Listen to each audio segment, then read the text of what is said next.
Paul Hawks. Thank you for joining us. We're going to show you a variety of techniques to rapidly improve your chances of defending yourself. We're going to show you some movements that are very simple to execute. I'm going to be ably assisted by Sifu Alan Sawyer. We're going to break it down into bite-sized chunks for you so that you can easily see what we're doing. We're going to explain everything very thoroughly, and again, just as importantly, we're going to keep it as fundamental as possible for you so that you can actually take something away from this.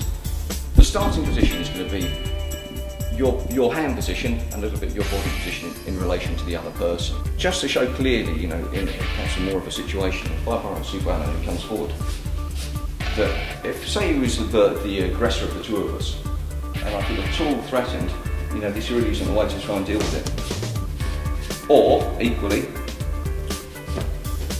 you know, who's got the bigger chest? And it looks, when you start to show it, looks stupid.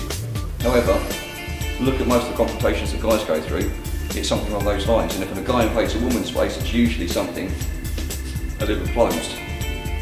You start to defend yourself in a protective way because the other person should feel you're not a threat. As I say, people don't recognise that now. As opposed to this, I'm minding my own business, the person walks in, I just put my hands forward.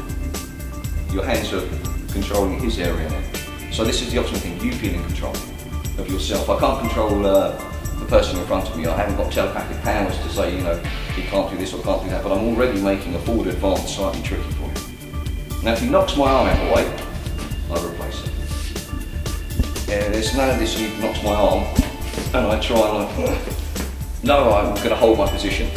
You know, you've got to accept the person in front of you could well be much larger than yourself, especially if you're a lady. You know, and if you're not, I'm not the biggest guy. Alan's not the biggest guy. It could easily be someone that's 6'3" and sort of 18.5 stone. I put my hand forward, he knocks it out away. I change the arm position. And so immediately he knocks my arm, I replace. So this one's knocked out the way, I replace it immediately with the other arm. And my other hand comes up, so when he knocks it out the way, I don't have this sort of dead arm thing because I don't need to feel what's in my pockets. I need both hands in front. He removes it and replace it. So for this to work for yourself, you're going to need a partner. You're going to need someone you can share this information with and that's going to help you train, because you're going to need the other person to knock your arm out the way, you replace it. They knock your arm out the way, you replace it. As simple as that. It looks simple, and nearly always it feels a little more rigid, and there's no purpose when you knock my arm out the way and you try to slow it down. Except he's stronger than you. He knocks your arm, I replace. Just immediately put your other hand forward. At the moment we're doing something defensive, he knocks my arm out the way. I mean, look, oops, right out. Can easily be a hit forward.